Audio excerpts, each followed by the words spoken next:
Maganda kulungan ko. Oo. Di ba? Ito. Oo, di ba? High profile, of course. Maganda.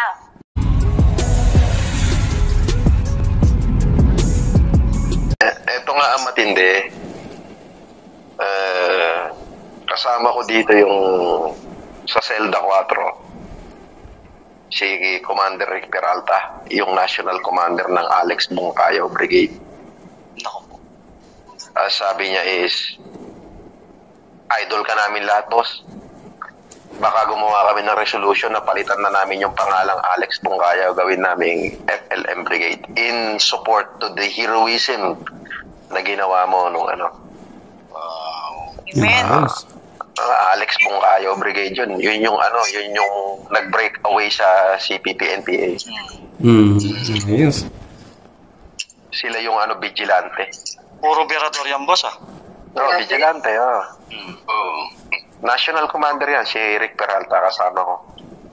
Ako yung gobernador dito, siya yung mayor. Wow. So, as in, galing kahapon dito yung mga abogado ko. Yun nga, sinabi sa akin is you will be out very soon. Sabi niya. Hindi na kita pahihiringan, sabi niya. Ibang klase daw pala yun, yung Estelito Mendoza. Hindi gumagawa ng resolusyon yun. Susulat lang sa papel, pipirmahan lang niya, nagbabago decision ng Supreme Court. Wow. Iba po talaga mga Mendoza. Tatlo sila, magkakasama. Mendoza, Poblador. Abogado po ni... Zamora. Boss, abogado dati ni ano yun, di ba? Nino? I think si Erap ba? O... Yes, si Erap. Oo. Ito si Res Cortez, best friend niya si Erap. Kaya nakarating sa akin yung mga abogado na yun. Lemor, i-type mo sa computer mo, nasa computer ka. Apo. Type mo,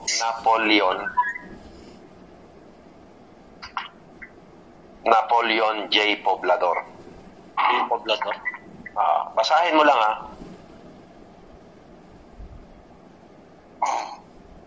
Dear partners of Zamora and Poblador Law Firm. Basahin mo yung karakter niya. Kung gaano siya kalupit. Napoleon J. Poblador. Mr. Poblador is a managing partner and principal litigator of the firm. He obtained his Master of Laws in 1989 at Harvard Law School, Cambridge, Massachusetts, USA.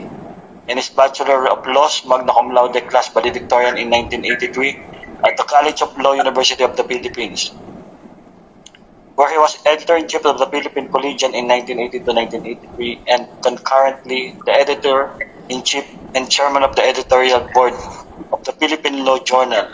Admitted to the Philippine Bar in 1984, he specialized in civil, commercial, and corporate litigation, corporate and securities law, special projects, and business organization and reorganization. He also has extensive experience in public interest law, handling high-profile political and constitutional law cases, has been chosen by Asian Law Profiles and Euromoney publication as leading litigation lawyer in the Philippines. He has served as Director, Chief Legal Counsel, and Corporate Secretary of various corporations. His Master of Laws thesis entitled The Tort of Bad Faith Breach as an Emerging Theory of Lender Liability, Exploring Philippine Analogs of the California and Montana Doctrine, was Siya ang nagdala sa Pilipinas ng California and Montana Doctrine. Wow! Medyo bata pa to, boss, Matanda na yan. Pero kahilera niya sila sa Zamora. Para maniwala ka na yan na abogado ko. Ayan, basahin mo. Zamora. Tama. CP. Tama yung logo, boss. Zamora and Poblador. Eto, tingnan mo kung sino nakapirma. Walang lalabas nito kasi siya nga. Zamora. Yun, no? Wow. J. Poblador. Ang lupit niyan. Halimaw daw yan. Malapit boss.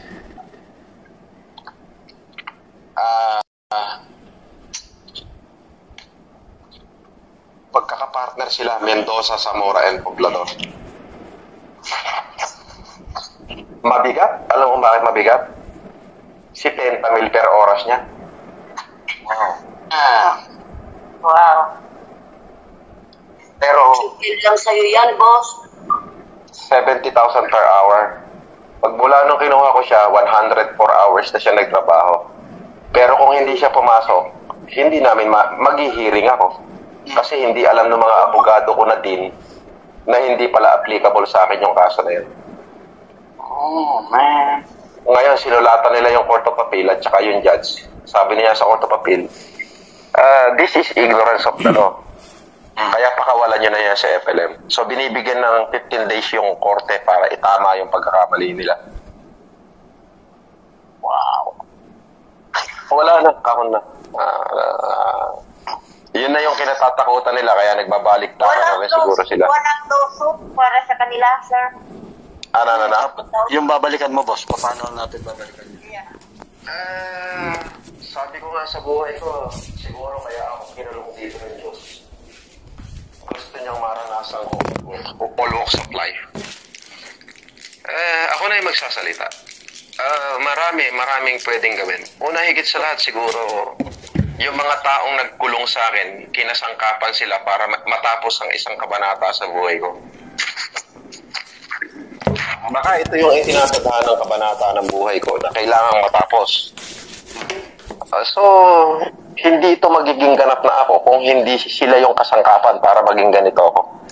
I could forgive them, move forward, close the book, and raise the glass. Pero ako magsasabi niyan. Minsan, iniisip ko rin na siguro nakulong ka for your safety. Kasi pag nasa labas ka, baka may nangyaring iba. Baka... Maaaring ganun po. Maaaring ganun. Isa lang ang pagkakaalam ko. God love me. Hindi niya ako pinabayaan. Hindi niya ako hinawakang literal na humawak ng rehas. Kasi hindi naman ako nakarehas eh. Hindi nila alam yun. Tuloy po ang paglakad nyo sa Senado. I was thinking about it. Sabi ko nga, kapag na-meet ko yung inihingi kong expectation, I'll do it. Although may puhunan, siguro, yung sa sarili ko, mga natulungan ko, nasa 6 na milyong Pilipino. Okay, sabihin natin 50 makuha ko, 50% na natulungan ko, maalala ko. Di may 3 million ako. Makikihati ako sa Marcos Loyalist. Makikihati ako sa Ilocos Norte. Akin ang buong Maguindanao. At ang buong Region 2, akin yan. So, may potential na manalo. Kumuha pa tayo ng supporters sa Alabang, sa Montalban, sa Rizal, sa Taytay, sa Tanay, Infanta, Quezon, marami. So, maaari. Tapos, ang mangyayari kasi dyan, hindi na kasi ikaw magsasalita Ramel Taong bayan.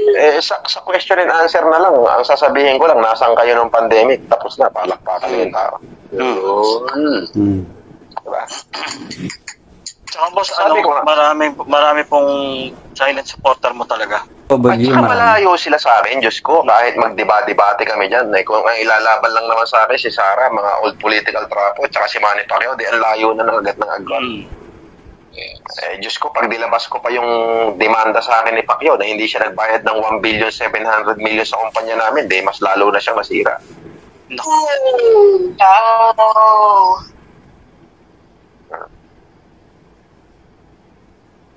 Ayun lang. So, maliwanag po dyan na itong si Culaong ay sa isa pong opisina nakakulong doon po sa BJMP kung saan siya nakulong at yung kanyang kaso Isa sa kanyang kaso ang alam ko convicted siya doon at yun ang naging dahilan kung bakit po siya nakulong ng 3 taon sa BJMP. At yun din po parang alam nyo kaya pala si Kulaong nung lumaya parang no remorse. Alam niyo yung walang pagsisisi, wala pong kahit ano man lang na kumbaga makikitaan ng kumbaga pagbabagong buhay. Ganun pa din kayabang, ganun pa rin po ka askad ang muka, ganun pa rin po katarantado kung magsalita at wala talaga pinagbago, wala talaga. Alam niyo po kung bakit? Kasi nga nagawa niya yung bayaran itong mga opisyal ng BJMP. Ito po ay isa sa mga dapat na imbestigahan ng ating pong pamahalaan ngayon, ng ating gobyerno. Kasi po alam nyo, sirang-sira si BBM dito po sa mga kwento ni Sandro nitong si Kulaong. Dinadamay niya pati si Sandro Marcos, Amy Marcos, pati si First Lady, pati si First Lady Lisa Araneta Marcos, talagang yan, dinadamay po niya. Kaya dapat pong maimbestigahan to kung bakit po ganyan pa rin siya kayabang kahit po nakulong na. Yun nga po yung naging opinion ko din nung mapanood ko ulit itong video na ito. Kaya po siya ganyan kayabang, kaya siya ganyan ka-confident kasi alam niya kaya niyang bayaran ng lahat kaya pala napakasidhi ng panghihingi nito ng pera sa amin noon kasi yan pala ang kanyang gagawin. 'Di ba? Magbubuhay VIP sa loob po ng kulungan. Pero niyo, opisina. Dapat sa rehas yan, 'di ba? Pero sabi nga niya, hindi siya pinabayaan daw. Hindi natin alam kung sino Diyos niyan, kung si Lucifer, si Satanas. Pero niyo, dapat yan nakakulong pero nasa isang magandang kwarto. 'Di ba? High profile nga daw po 'Di ba? Kaya po isang malaking issue to na dapat din na pagtuunan ng pansin ng ating Pangulong Bongbong Marcos kasi nga po corruption yan 'Di ba? So ibig sabihin may nangyayaring korupsyon sa loob ng ating mga kulungan. May mga jail guards, jail warden na nababayaran ng mga mayayaman at mga may pera na mga preso para po sila ay hindi pahirapan doon sa loob. Kaya, ang nangyayari, pag lumaya, yung isang may pera, hindi po nadala. Walang pagsisisi. Hindi mo man lang kakikitaan ng kumbaga pagka yung, di ba, yung mga preso, pag lumalabas, parang mga santo na ulit. Parang alam nyo, mga hindi makabasag pinggan. Bakit? Dahil meron silang mga fellowship, Bible, Bible reading, mga ganyan. Walang ganun. Kita nyo, kaya dapat po itong solusyonan ng ating Pangulong Bongbong Marcos ang korupsyon sa mga kulungan para po hindi na maulit ang mga katulad ng ginawa nitong si Kulaong na kung saan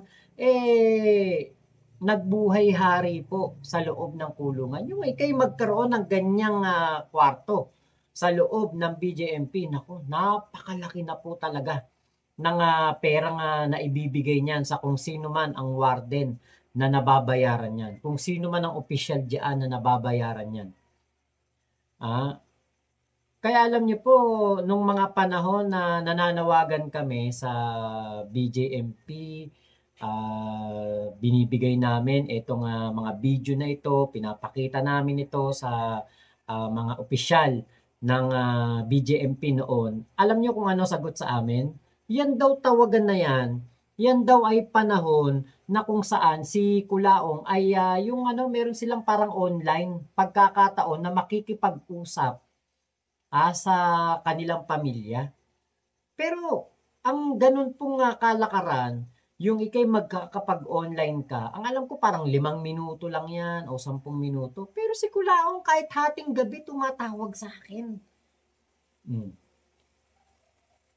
Meron bang ganun na 30 minutes namin katawagan yan? Mayat maya may tumatawag. Tapos kahit nasa toilet yan, madilim na madilim, tatawag sa akin yan. 'Di ba? So, ito po yung isang korupsyon na dapat silipin ng ating Pangulong Bongbong Marcos kasi hindi lang sa DPWH, hindi lang po sa custom, meron pong mga korupsyon na nangyayari.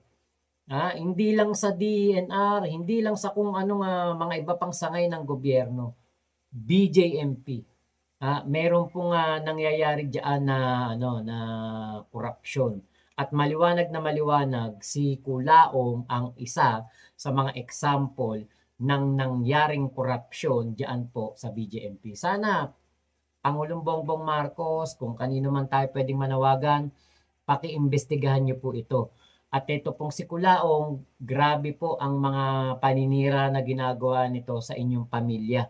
Kaya ilalabas ko pa yung ibang mga video natin dito kay Culaong na kung saan sinisira niya ang ating Pangulong Bongbong Marcos, si Sandro Marcos, ang ating First Lady, at ang lahat ng mga siniraan niyan sa ating First Family. Ilalabas ko po dito sa aking channel. So, yun lamang po, maraming salamat sa pagsama nyo sa vlog ko na ito. Ingat po kayo. Nasaan mang panig kayo ng mundo, Momo Chup Chup. Love you. God bless us all, Pilipinas. God first. Salamat po. What's up mga tropa pips?